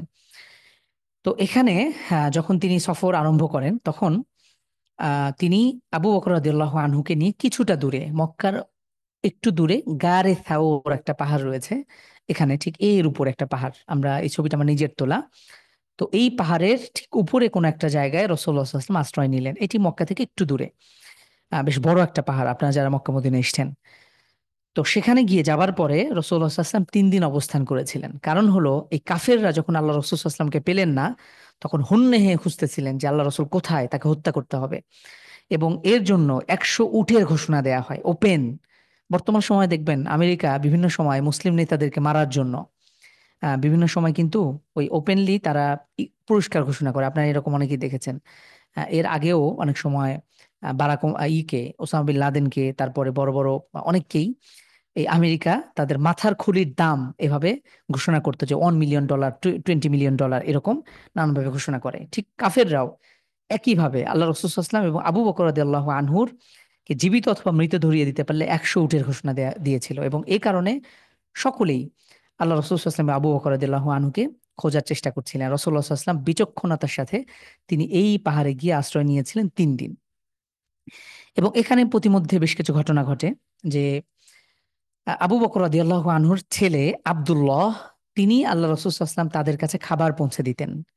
এবং আয়েশা রাদিয়াল্লাহু আনহা, এর আগে তো আয়েশা রাদিয়াল্লাহু তাআলার সাথে বিবাহ বন্ধনে আবদ্ধ হয়েছেন রাসূল সাল্লাল্লাহু আলাইহি ওয়াসাল্লাম, তখনও কিন্তু আয়েশা রাদিয়াল্লাহু তাআলা আনহাকে তুলে নেননি, অর্থাৎ তার সাথে সংসার আরম্ভ হয়নি। সেই সময়টাতে আহ, আহ, আসমা রাদিয়াল্লাহু আনহা, অর্থাৎ আয়েশা রাদিয়াল্লাহু তাআলা আনহার বোন আয়েশা রাদিয়াল্লাহু তাআলা আনহা, তারা খাবার প্রস্তুত করতেন। আব্দুল্লাহ রাদিয়াল্লাহু আনহু, আবু বকর রাদিয়াল্লাহু তাআলা আনহুর পুত্র, তিনি খাবার পৌঁছে দিতেন। রাত্রিবেলায় গোপনে তিনি খাবার পৌঁছে দিতেন, এবং দিনের বেলা তিনি যে কুরাইশদের সাথে থেকে তিনি যে খবরগুলো পেতেন, তিনি গুপ্তচর বৃত্তি করতেন ইসলামের পক্ষে, মুসলিমদের পক্ষে। তো এই বিষয়গুলো শুনে আল্লাহ রাসূল সাল্লাল্লাহু আলাইহি ওয়াসাল্লামের কাছে তিনি পৌঁছে দিতেন এবং নতুন করে সিদ্ধান্ত নিতে পারতেন। আল্লাহ রাসূল সাল্লাল্লাহু আলাইহি ওয়াসাল্লাম বুঝতে পারতেন যে এখন আসলে কাফেররা কিভাবে ষড়যন্ত্র করছে। এরপরে আমরা আমির ইবনে ফুহাইরা, তিনি আবু বকর রাদিয়াল্লাহু আনহুর মুক্ত দাস ছিলেন। তিনি কি করতেন? তিনি তার যেই ছাগলগুলো ছিল, তিনি আশেপাশে, পাহাড়ের আশেপাশে তিনি ছাগলগুলোকে চড়াতেন। তিনি সেখান থেকে এই দুজনকে খাবার খাইয়ে তিনি আবার পুনরায় ব্যাক করতেন। তো এখানেও এই প্রত্যেক রাত্রিতেই হাদিস এসেছে যে ফিকুল্লি লাইলাতিন মিন তিলকাল লায়ালি সালাত, এই 3 রাত্রির প্রত্যেকটা দিনই আমির ইবনে ফুহাইরা তিনি আল্লাহ রাসূল সাল্লাল্লাহু আলাইহি ওয়াসাল্লামের কাছে খাবার পৌঁছে দিতেন। তো আলহামদুলিল্লাহ, এবং প্রতিমধ্যে কিন্তু কুফফাররা তারা সর্বোচ্চ চেষ্টা করে, এবং এই যখন গুহায় ছিল তখন কুফফাররা যখন রাসূল সাল্লাল্লাহু আলাইহি ওয়াসাল্লামকে খুঁজতে খুঁজতে সেখানে পৌঁছা যায় একটা প্রতিনিধি দল, রাসূলুল্লাহ সাল্লাল্লাহু আলাইহি ওয়াসাল্লাম আবু বকর রাদিয়াল্লাহু আনহু গুহা থেকে এই দৃশ্য দেখছিলেন, তখন তিনি প্রচন্ড ভয় পাচ্ছিলেন যে হায়, যদি কুফফাররা কোনোভাবে আমাদেরকে দেখে ফেলে তাহলে তো আর রক্ষা নাই। তখন আল্লাহ রাসূল সাল্লাল্লাহু আলাইহি সাল্লাম, এই হাদিস এটা বিস্তারিত এসেছে যে আবু বকর রাদিয়াল্লাহু আনহু ইরশাদ করেন যে নাযারতু ইলা আকদামিল মুশরিকিন, আমি গুহা থেকে মুশরিকদের পায়ের ছাপ দেখতে পাচ্ছিলাম। তখন ওনাহনু ফিল গার, আমরা তখন গুহার মধ্যে ছিলাম। তখন আমি আল্লাহ রাসূল সাল্লাল্লাহু আলাইহি ওয়াসাল্লামকে বললাম যে হে আল্লাহ রাসূল, যদি লাউ আন্না আহাদাহুম নাযারা ইলা কদামাইহি, যদি আমাদেরকে কেউ একজন দেখে ফেলে তাহলে তো আর কোনো রক্ষা নাই ইয়া রাসূলুল্লাহ। আল্লাহ রাসূল সাল্লাল্লাহু আলাইহি ওয়াসাল্লাম তখন তাকে সান্ত্বনা দিলেন যে তোমার কি ধারণা, আমাদের দুজনের মাঝে আরেকজন রয়েছেন, তিনি হলেন আল্লাহ সুবহানাহু ওয়া তাআলা। এই গুহায় অবস্থানকালে আল্লাহ সুবহানাহু ওয়া তাআলা ফেরেশতা দিয়ে সহযোগিতা করেছিলেন। এই সম্পর্কে সূরা তাওবা বিস্তারিত আলোচনা এসেছে, ইল্লা তানসুরুহু ফাকাদ নাসারাহুল্লাহ, যে আল্লাহ তাআলা তোমাদেরকে ইয আখরাজাহুল্লাযীনা কাফারু সানিয়া ইসনাইনি ইয হুমা ফিল গার ইয ইয়াকুলু লিসাহিবিহি। এটা পুরো কোরআন কারীমের আয়াত এসেছে, যখন একজন সঙ্গী বলে উঠল যে লা তাহজান ইন্নাল্লাহা মা'ানা, আল্লাহ তাআলা আবু বকর রাদিয়াল্লাহু আনহুকে সান্ত্বনা দিলেন যে তুমি হতাশ হয়ো না, নিশ্চয়ই আল্লাহ আমাদের সাথে আছেন। ফাআনজালাল্লাহু সাকিনাতাহু, আল্লাহ তাআলা তার উপরে কি শান্তি অবতীর্ণ করলেন, প্রশান্তি নাজিল করলেন। ও আইয়াদাহু বিজুনুদিন লাম তারাউহা, এবং ফেরেশতা দিয়ে, অদৃশ্য ফেরেশতা দিয়ে তাদেরকে সহযোগিতা করলেন। তো বেশ কিছু ঘটনা ঘটে। 3 দিন অবস্থান পরে রাসূলুল্লাহ সাল্লাল্লাহু আলাইহি ওয়াসাল্লাম মদিনার পথে যাত্রা শুরু করেন, এবং রাসূলুল্লাহ সাল্লাল্লাহু আলাইহি ওয়াসাল্লাম এখানে একজন কুফফারকে, বনু আবদ ইবনু আদি গোত্রের একজন ব্যক্তিকে, খিররিত, তিনি তাকে টাকার বিনিময়ে তিনি একজন পথপ্রদর্শক বা গাইড হিসেবে তাকে নিযুক্ত করলেন। তো এখান থেকে প্রমাণ হয় যে রাসূলুল্লাহ সাল্লাল্লাহু আলাইহি ওয়াসাল্লাম প্রয়োজনে কাফেরদের সহযোগিতা তিনি নিয়েছেন, এটা নিতে হবে। দেখবেন বর্তমান সময়ে আজকে আমরা যখন এই সোশ্যাল মিডিয়ায় আমরা যে ফেসবুক টুইটার ইউজ করি, অনেকে বলবে কি যে তোমরা কাফেরদের বিরুদ্ধে চারণ করো, পশ্চিমাদের বিরুদ্ধে চারণ করো, তো ঠিকই তো তোমরা কাফেরদের তৈরি ফেসবুক টুইটার ব্যবহার করো। তো এটা আসলে একটা যুক্তি, ভ্রান্ত যুক্তি। রাসূলুল্লাহ সাল্লাল্লাহু আলাইহি ওয়াসাল্লাম প্রয়োজনের ক্ষেত্রে, এখান থেকে আমরা বুঝতে পারি যে প্রয়োজনের ক্ষেত্রে কাফেরদের সাথে চুক্তি করা, সন্ধি করা, তাদেরকে ব্যবহার করা, তাদের থেকে ফায়দা হাসিল করা, এটি জায়েজ। রাসূলুল্লাহ সাল্লাল্লাহু আলাইহি ওয়াসাল্লাম এটি করেছেন, এবং তিনি এই খিররিত, এই রাস্তা সম্পর্কে তিনি খুব অভিজ্ঞ ছিলেন। তিনি তাদেরকে এই পথ দেখিয়ে দেখিয়ে সামনে নিয়ে যাচ্ছিল। তারা মদিনার পথে হাঁটা শুরু করলেন। তো এখানে মদিনাবাসী আগে থেকে অপেক্ষা করছিলেন যে আচ্ছা, প্রতিমধ্যে জুবাইর ইবনে আওয়াম রাদিয়াল্লাহু আনহুর সাথে সাক্ষাৎ হয়। তখন তিনি আল্লাহ রাসূল সাল্লাল্লাহু আলাইহি ওয়াসাল্লামকে একটা সাদা রঙের পোশাক হাদিয়ে দেন, এবং এই মদিনার মধ্যে মুসলিমরা তাদের মধ্যে খবর প্রচলিত হয়ে গেল যে রসুল্লাহ সাল্লাহ ইসলাম তাদের প্রাণপ্রিয় রসুল করিম। তখন তারা ইতিমধ্যে অনেকে মুসলিম হয়ে গিয়েছে, সুদূর মক্কা থেকে মদিনার পথে রওনা দিয়েছেন। তারা প্রতিদিন তারা হাররা নামে একটা এলাকায় গিয়ে মদিনার অদূরে সেখানে গিয়ে তারা অপেক্ষা করতেন, এবং তারা সকালে গিয়ে দুপুর পর্যন্ত তারা অপেক্ষা করতে করতে ক্লান্ত হয়ে তারা ফিরে আসতেন। কারণ সে সময় তো আধুনিক প্রযুক্তি ছিল না, কোন দিন রসুল্লাহ সাল্লাম আগমন করবেন তারা জানতেন না। রসুল্লাহ সাল্লাম অপেক্ষা করতে করতে তারা আবার ফিরে আসতেন, এভাবেই তাদের চলছিল। হুট করে একদিন এক ইহুদি সে উপর থেকে দেখতে পেলেন যে নবী সাল্লাম তার সঙ্গী সাথীদেরকে এই সাদা পোশাক পরা অবস্থায় তারা আগমন করছেন। তখন এই ইহুদি উচ্চ কণ্ঠে বলতে শুরু করলো যে তিনি বিআলা সৌতিহি, তিনি উচ্চ কণ্ঠে বললেন, ইয়া মাআশারাল আরব, হে আরববাসী, হাদা জাদ্দুকুম, এই যে তোমাদের সম্মানিত ব্যক্তি, তিনি আগমন করেছেন, সে ভাগ্যবান ব্যক্তি, আল্লাযী তান্তাজিরুনা, যার জন্য তোমরা অপেক্ষা করছো। ফাথারাল মুসলিমুনা ইলা সিলাহ, তখন মুসলিমরা তাড়াহুড়ো করে তাদের যে হাতিয়ারগুলো এগুলোকে তুলে এনে রাসূলুল্লাহ সাল্লাল্লাহু আলাইহি ওয়াসাল্লামের চারপাশে তারা মানে ওয়েলকাম করবার জন্য আল্লাহ রসুলের চারপাশে মিলিত হতে শুরু করলো। রসুল্লাহ সাল্লাহ ইসলাম তখন বীরের বেশে, দৃশ্যটা যদি আপনি কল্পনা করেন, রসুল্লাহ সাল্লাল্লাহু আলাইহি ওয়াসাল্লাম মাঝখানে মধ্যমণি হয়ে আছেন, আর তার চারপাশে সাহাবীরা আনন্দে মাতোয়ারা হয়ে আছেন, এবং সাহাবীরা অস্ত্রে শস্ত্রে সুসজ্জিত হয়ে আল্লাহ রসুল সাল্লাল্লাহু আলাইহি ওয়াসাল্লামকে তারা অভিবাদন জানিয়ে তারা মদিনায় তাদেরকে আহ প্রবেশ করাচ্ছেন। আর এটা ছিল ওয়াদা আলিকা ইয়াউমাল ইথনাইনি মিন শাহরি রবিউল আউয়াল, আর এটা ছিল রবিউল আউয়ালের 12তম দিন। তো এই ছিল ঘটনা। তো রাসূল সাল্লাল্লাহু আলাইহি ওয়াসাল্লাম সরাসরি মদিনায় প্রবেশ না করে মদিনা থেকে 3 কিলোমিটার দূরে, আপনারা যারা এসেছেন মসজিদে কুবা, এই সেই মসজিদে কুবা, ইসলামের প্রথম মসজিদ। রাসূলুল্লাহ সাল্লাল্লাহু আলাইহি ওয়াসাল্লাম সেখানে আমর বিন আউফ একটা গোত্র ছিল, সেই গোত্রের কুলথুম বিন হিদাম এই সাহাবীর ঘরে তিনি কিছুদিন অবস্থান করেন, মোটামুটি 14 দিন। ইমাম বুখারীর বর্ণনায় 14 দিন, কেউ বলেছেন 3 দিন 7 দিন, এরকম বহুমুখী বর্ণনা আছে। রাসূলুল্লাহ সাল্লাল্লাহু আলাইহি ওয়াসাল্লাম 14 দিন অবস্থান করলেন, এবং সে সময় তিনি এই প্রথম মসজিদ, ইসলামের প্রথম বাহ্যিক এবং প্রাতিষ্ঠানিক এই মসজিদটি রাসূলুল্লাহ সাল্লাল্লাহু আলাইহি ওয়াসাল্লাম তিনি ভিত্তিপ্রস্তর স্থাপন করেন। তো এই মসজিদের ব্যাপারে এরশাদ হচ্ছে, লামাসজিদুন উসসিসা আলা তাকওয়া, এই মসজিদটি তাকওয়ার উপরে প্রতিষ্ঠিত করা হয়েছে, মিন আউওয়াল ইয়াউম, প্রথম দিন থেকে। এবং এখানে অনেক ঘটনা রয়েছে। রাসূলুল্লাহ সাল্লাল্লাহু আলাইহি ওয়াসাল্লাম প্রথম এখানে 2 রাকাত সালাত পড়ে তিনি এটাকে তিনি এটাকে উদ্বোধন করেন। এরপরে আমরা দেখতে পাই রাসূল সাল্লাল্লাহু আলাইহি ওয়াসাল্লাম প্রায় 14 দিন থাকার পরে তিনি সেই এলাকা ধরে, আপনারা যারা মদিনায় এসেছেন আলহামদুলিল্লাহ হয়তো দেখেছেন, রাসূলুল্লাহ সাল্লাল্লাহু আলাইহি ওয়াসাল্লাম সেই মসজিদে কুবা থেকে রাসূল সাল্লাল্লাহু আলাইহি ওয়াসাল্লাম পরবর্তীতেও বিভিন্ন সময় কিন্তু সেই মসজিদে গিয়েছেন। প্রত্যেক শনিবারে রাসূল সাল্লাল্লাহু আলাইহি ওয়াসাল্লাম কখনো উটের পিঠে, কখনো তিনি হেঁটে হেঁটে এই মসজিদে এই কুবায় তিনি গিয়েছেন। এবং এই কুবার একটা ফজিলত হচ্ছে যে এখানে 2 রাকাত সালাত পড়লে একটা ওমরার সওয়াব পাওয়া যায়। যারা ওমরায় আসে এজন্য তাদেরকে এই মসজিদে নিয়ে যাওয়া হয়, এবং সেখানে সালাত তারা আদায় করেন। এই মসজিদ এটি আমি আমারই ছবি তোলা। তো সেখান থেকে আসার পথে রাসূলুল্লাহ সাল্লাল্লাহু আলাইহি ওয়াসাল্লাম সেখানে আরেকটা গোত্র, এখানে বনু সালিম বিন আউফ একটা গোত্রের বসবাস ছিল, রানুনা উপত্যকা, একটা ওয়াদে রানুনা, এর পাশেই রাসূল সাল্লাল্লাহু আলাইহি ওয়াসাল্লাম এখানে তিনি এক শুক্রবারে তিনি আসছিলেন, সেখানে তিনি প্রথম জুমার সালাত আদায় করেন। এটি ছিল ইসলামের প্রথম জুমার সালাত। তো সেখানে প্রায় মোটামুটি 100 সাহাবীকে নিয়ে তিনি জুমার সালাত আদায় করেন। এরপরে তিনি মদিনায় প্রবেশ করলেন। মদিনা মানে হলো মসজিদুন নববীকে ঘিরে যেই এলাকা প্রতিষ্ঠিত সেই এলাকা। রাসূলুল্লাহ সাল্লাল্লাহু আলাইহি ওয়াসাল্লাম যখন হাররার এক পাশে তিনি অবতরণ করেন, তখন আগে থেকেই আহ আনসারদেরকে, মদিনাবাসীদেরকে খবর দেন।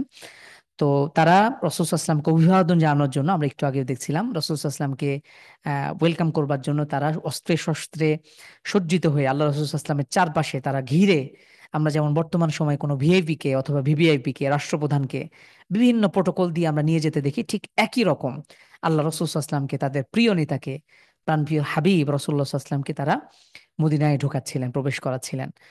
তখন রাসূল সাল্লাল্লাহু আলাইহি ওয়াসাল্লাম যে উটের উপরে ছিলেন, তিনি এসে আবু আইয়ুব রাদিয়াল্লাহু আনহু এই সাহাবীর বাড়ির কাছে এসে তিনি যাত্রা বিরতি দেন। তার সাথে একটা উট ছিল। যখন তিনি উটেরা সেই উটকে তিনি নির্দেশ দেন, অর্থাৎ তিনি বলছিলেন যে দাউহা ফাইন্নাহা মা'মুরা, প্রত্যেক সাহাবী আকাঙ্ক্ষা প্রকাশ করছিল যে রাসূলুল্লাহ সাল্লাল্লাহু আলাইহি ওয়াসাল্লাম আমার বাসায় মেহমান হবে। রাসূলুল্লাহ সাল্লাল্লাহু আলাইহি ওয়াসাল্লাম বললেন যে তোমরা এই উটনিকে ছেড়ে দাও, কারণ তা আল্লাহর পক্ষ থেকে আদেশপ্রাপ্ত। সেই উট গিয়ে আবু আইয়ুব আনসারী রাদিয়াল্লাহু আনহু তার বাড়ির সামনে গিয়ে অবতরণ করেন। এবং এ সময় মুসলিমদের মধ্যে তো ব্যাপকভাবে আনন্দের জোয়ার বইছিল।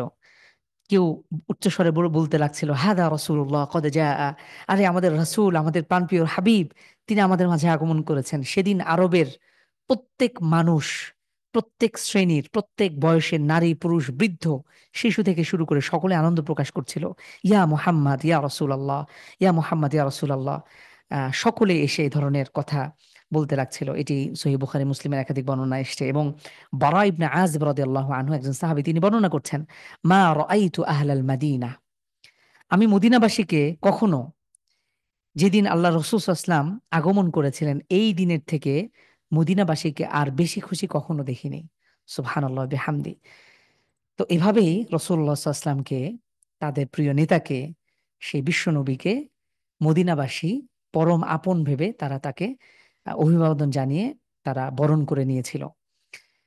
তো একটা ঐতিহাসিক কবিতা আমরা জানি, তলা আল বাদরু আলাইনা মিন সানিয়াতিল ওয়াদা, আপনারা অনেকেই শুনে থাকেন, বা এটা ইসলামী নাশিদ। তলা আল বাদরু আলাইনা মিন সানিয়াতিল ওয়াদা, এটি আপনারা কবিতা আপনারা পাবেন, এবং এটা অনেক পুরাতন একটা কবিতা। এবং আপনার এটার অনেক নাশিদ রয়েছে, সুন্দর। তো এটার অর্থ হচ্ছে, তলা আল বাদরু আলাইনা, মদিনাবাসী, সে সময় হাদিস এসেছে, যদিও হাদিসের এটি বর্ণনাটা একটু দঈফ বা দুর্বল রাওয়ায়াতে এসেছে। এবং ইবনে ইসহাক ব্যতীত পরবর্তী যারাই সিরাত গ্রন্থ রচনা করেছেন তারাই এই কবিতাকে তাদের সিরা গ্রন্থে স্থান দিয়েছেন। তো মদিনাবাসী বা মদিনার ছোট ছোট মেয়েরা তারা আল্লাহ রাসূল সাল্লাল্লাহু আলাইহি ওয়াসাল্লামকে এইভাবে অভিবাদন জানাচ্ছিল যে, তলা আল বাদরু আলাইনা, আমাদের মাঝে আসমানে চাঁদ উদিত হয়েছে। দেখুন, লক্ষ্য করুন কি মানে অসাধারণ উপমা। এই উপমার কাছে, আল্লাহ রাসূল সাল্লাল্লাহু আলাইহি ওয়াসাল্লামের বর্ণনার কাছে আধুনিক কবিতা বা আধুনিক কবি সাহিত্যিকদের রচনাও এখানে হার মানবে। মিন সানিয়াতিল ওয়াদা, ওয়াদা উপত্যকা থেকে যেন পূর্ণিমার চাঁদ উদয় হয়েছে। ওয়াজাবা শুক্রু আলাইনা, রাসূল যেহেতু আগমন করেছেন, সুতরাং আমাদের উপরে শুকরিয়া জ্ঞাপন করা এটি আবশ্যক হয়েছে। মা দা লিল্লাহি দা, যতদিন আল্লাহকে ডাকার মতন একজন ব্যক্তিও পৃথিবীতে থাকবে, সেই ব্যক্তি আল্লাহ রাসূল সাল্লাল্লাহু আলাইহি ওয়াসাল্লামের কৃতজ্ঞতা জ্ঞাপন করবে।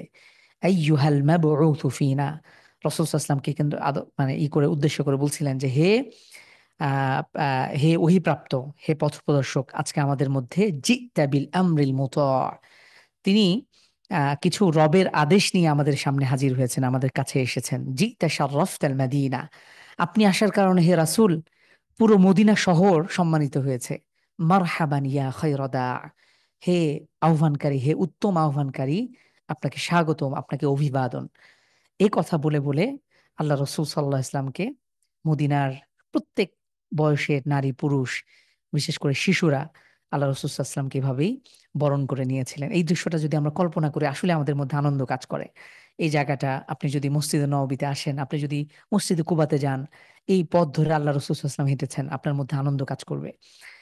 আল্লাহ তাআলা আমাদের প্রত্যেককে এই মদিনাতুল মুনাওয়ারা জিয়ারা করার তৌফিক দান করুন। আল্লাহ রসুলের মসজিদ, আল্লাহ রসুলের কবর জিয়ারত করার তৌফিক দান করুন।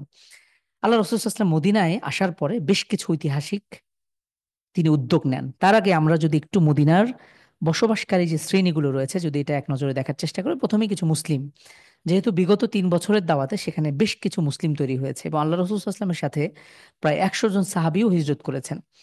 এরপরে সেখানে পৌত্তলিক ছিল, পূজক, মুশরিক যারা, আউস এবং খাজরাজ গোত্র। এটি ছিল সব এটি ছিল সবচেয়ে বড় দুই গোত্র। মদিনাবাসীকে এই দুই ভাগে ভাগ করা যায়। বাকি ইহুদিদের 3টা প্রকার ছিল, বনু কাইনুকা, বনু নাজির এবং বনু কোরাইদা।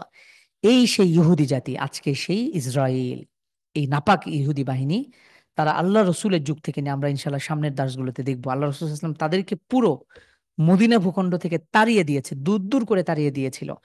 কারণ এরা এই তেদর জাতি, এই এই এরা জাহান্নামের কুকুররা, এরা প্রত্যেকটা ক্ষেত্রেই ফিতনা সৃষ্টিকারী, ফাসাদ সৃষ্টিকারী। এদের রক্তে আহ বক্রতা মিশে আছে। এরা সেই মুসা আলাইহিস সালাতু ওয়াস সালাম থেকে শুরু করে প্রত্যেকটা নবী রাসূলদেরকে, এবং এই বনু ইসরাইলরা অনেক নবী রাসূলদেরকে হত্যা করেছে প্রত্যেকটা ক্ষেত্রে। আপনারা জানেন যে মান্না ও সালওয়া অবতীর্ণ হয়েছে। সরাসরি এই বনু ইসরাইলদেরকে আল্লাহ তাআলা কত রকম প্রমাণ, নিদর্শন, বিষয়গুলো তাদের সামনে পেশ করেছে, কিন্তু তারা ঈমান আনে নাই। তো মদিনায় বসবাসকারী এই ছিল সামাজিক অথবা যারা বসবাসকারী অবস্থানকারী ছিল তাদের বিভাজন। রাসূলুল্লাহ সাল্লাল্লাহু আলাইহি ওয়াসাল্লাম প্রথমেই মদিনায় এসেই যেটা করলেন, প্রথমে কিছুদিন আবু আইয়ুব আনসারী রাদিয়াল্লাহু আনহুর বাসায় তিনি অবস্থান করছিলেন এবং সেখানে থেকে তিনি এই মসজিদুন নববী তিনি নির্মাণ করেন। ইসলামের প্রথম মসজিদ, অর্থাৎ মসজিদে কুবার পরে প্রথম মদিনার প্রথম মসজিদ। এই জায়গাটি ছিল দুইজন ইয়েতিম বালকের, সাহাল এবং সুহাইল। রাসূলুল্লাহ সাল্লাল্লাহু আলাইহি ওয়াসাল্লাম এই ইয়েতিম দুজন বালকের থেকে তুলনামূলকভাবে অনেক বেশি দামে এই জায়গা ক্রয় করে তিনি সেখানে পাথর পাতা, তখনকার যুগের যেই বিষয়গুলো ছিল সেগুলো দিয়ে আল্লাহ রাসূল সাল্লাল্লাহু আলাইহি ওয়াসাল্লাম সবাইকে নিয়ে তিনি এই মসজিদুন নববী নির্মাণ করেন। এই সেই মসজিদ যেখান থেকে ইসলামের জাগরণ আরম্ভ হয়ে যায়। এবং এই মসজিদে রাসূল সাল্লাল্লাহু আলাইহি ওয়াসাল্লাম নির্মাণ কাজে নিজে অংশগ্রহণ করেন।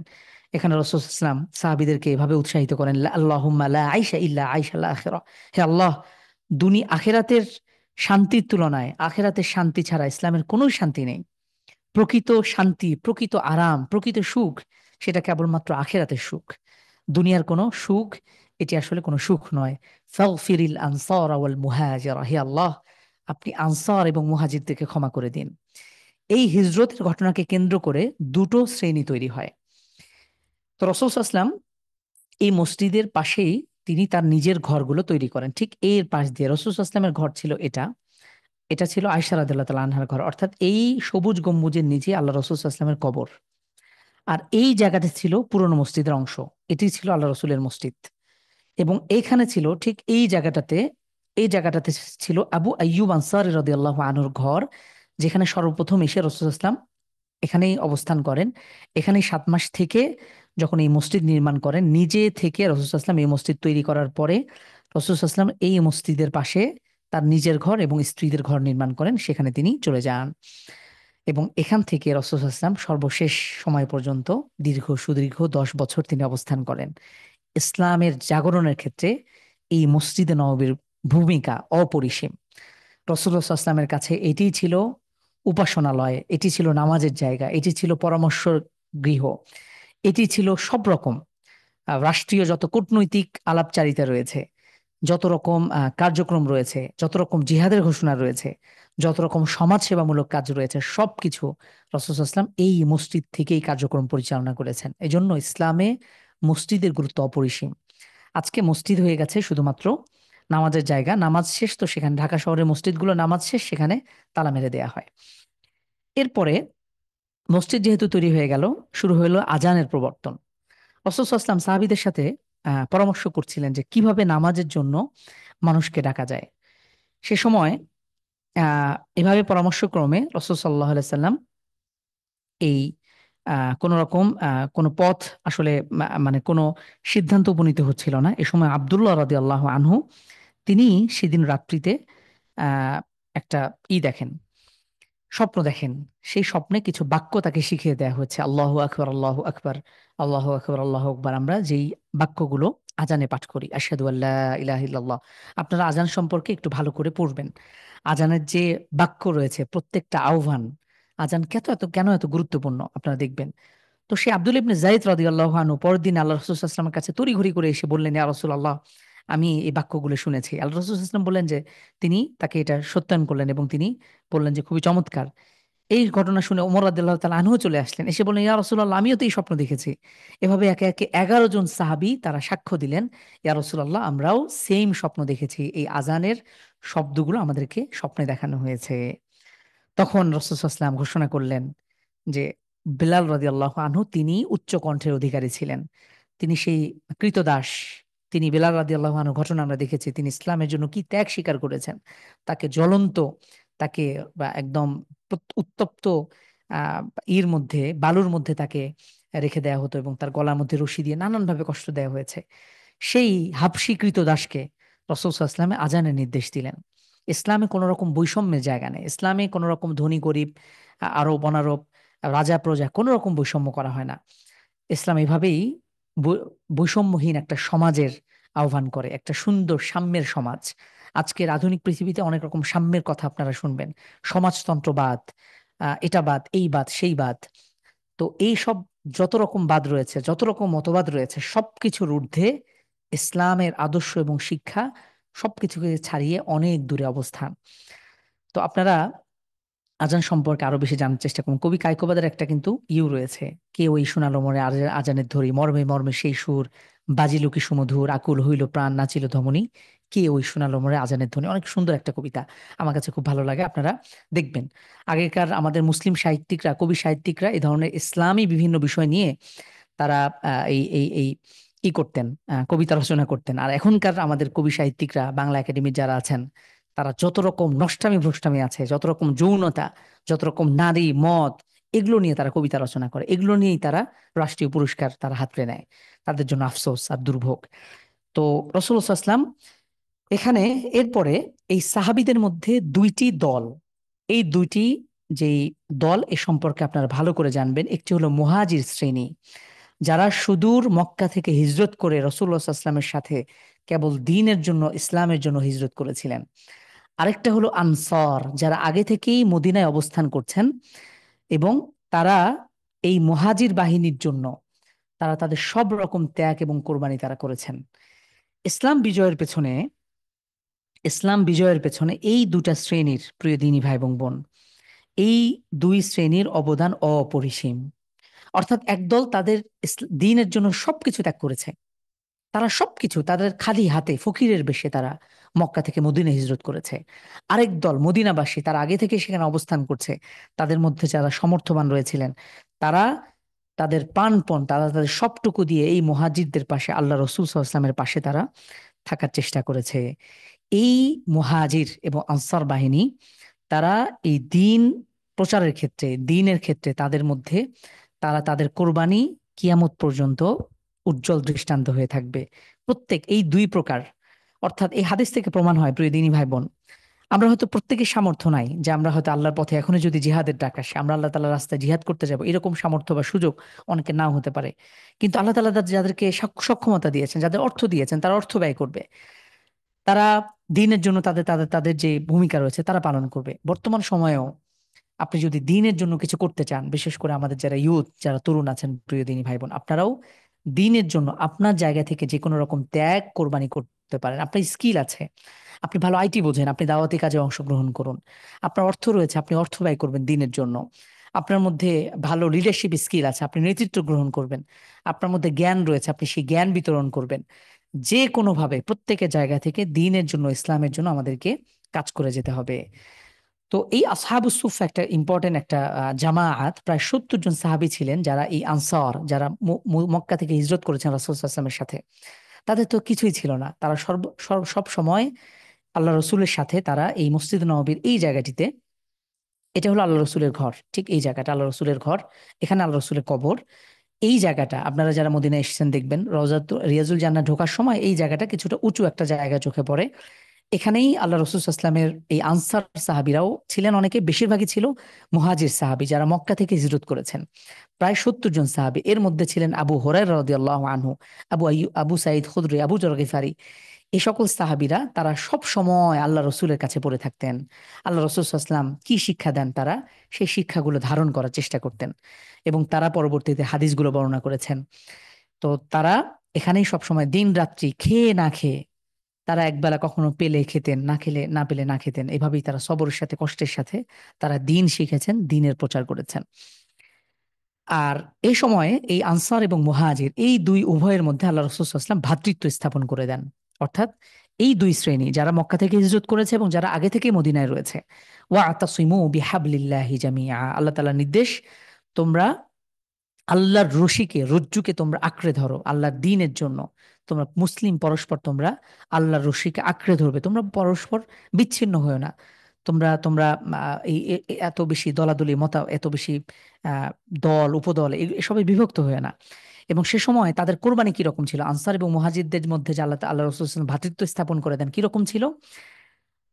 আব্দুর রহমান ইবনে আউফ, তিনি তো মুহাজির সাহাবী, তিনি হিজরত করে এসেছেন। তো সাআদ রাদিয়াল্লাহু আনহু, সাআদ বিন রবি', এই সাহাবীর সাথে তিনি ভ্রাতৃত্ব স্থাপন করে দেন। অর্থাৎ একজন আনসার, একজন মুহাজির, আল্লাহ রাসূল সাল্লাল্লাহু আলাইহি ওয়াসাল্লাম উভয়ের মধ্যে ভ্রাতৃত্ব স্থাপন করে দেন যে তোমরা আজকে থেকে ভাই ভাই, তোমরা একে অপরের পাশে থাকবে। তখন এই আনসার সাহাবীরা, সাহায্যকারী সাহাবী, তারা কিরকম ত্যাগ স্বীকার করেছে।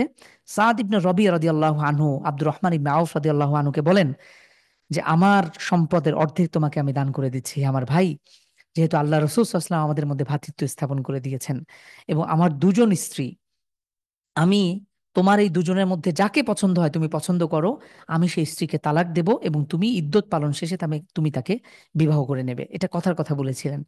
এবং রাসূল সাল্লাল্লাহু আলাইহি ওয়াসাল্লাম তাকে তিনি বলেছিলেন, আমি আরবের শ্রেষ্ঠ ধনী, আমি আমরা অর্ধেক সম্পদ তোমাকে দিয়ে দেব।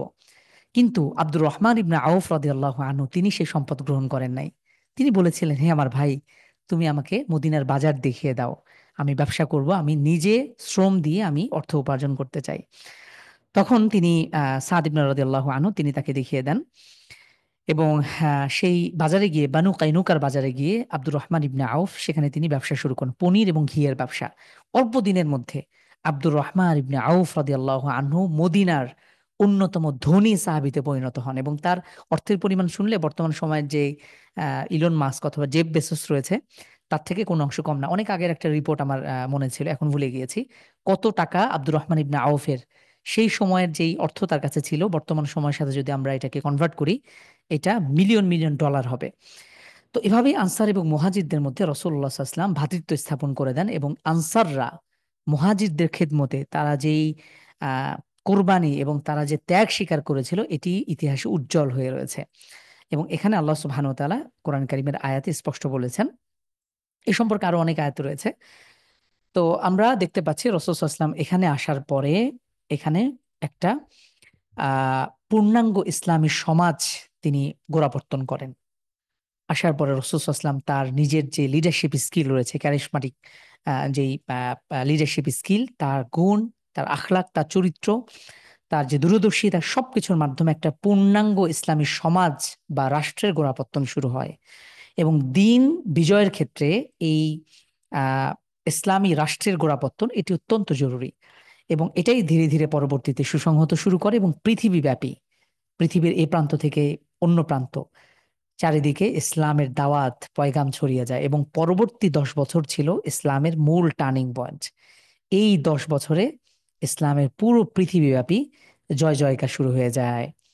আমরা ইনশাল্লাহ আহ এই দার্সের পর থেকে রাসূল সাল্লাল্লাহু আলাইহি ওয়াসাল্লামের এই মদিনা আসার পরে তিনি যে উদ্যোগগুলো নিয়েছিলেন, মসজিদে নববী প্রতিষ্ঠা করলেন, রাসূলুল্লাহ সাল্লাল্লাহু আলাইহি ওয়াসাল্লাম আনসার এবং মুহাজিরদের মধ্যে ভ্রাতৃত্ব স্থাপন করে দেন। এবং এর ঠিক পরবর্তী বছরই রাসূলুল্লাহ সাল্লাল্লাহু আলাইহি ওয়াসাল্লাম এরপর আজান প্রত্যাবর্তন হলো। এবং আমরা ইনশাল্লাহ এর পরবর্তী টাইম লাইন গুলো আগামী দার্স থেকে দেখার চেষ্টা করব আপনাদের। সামনের শনিবারে ক্লাস হবে, আমরা আশা করি শনি রবি সোম। আমার ইচ্ছা হলো শনি রবি সোম এই 3 দিন টানা ক্লাস নিয়ে আমরা কোর্সটা সম্পন্ন করা। আমাদেরকে কোর্সটা তো শেষ শেষ করতে হবে। বিশেষ করে সিরাতে এই মাদানী জীবন, মদিনার জীবনটা আরো বেশি ইম্পর্টেন্ট। এখানেই সবচেয়ে ঘটনাবহুল। আপনার যদি কোনো সিরার কিতাব নেন দেখবেন যে মদিনার জীবনটাই সবচেয়ে বেশি ঘটনা ঘটেছে।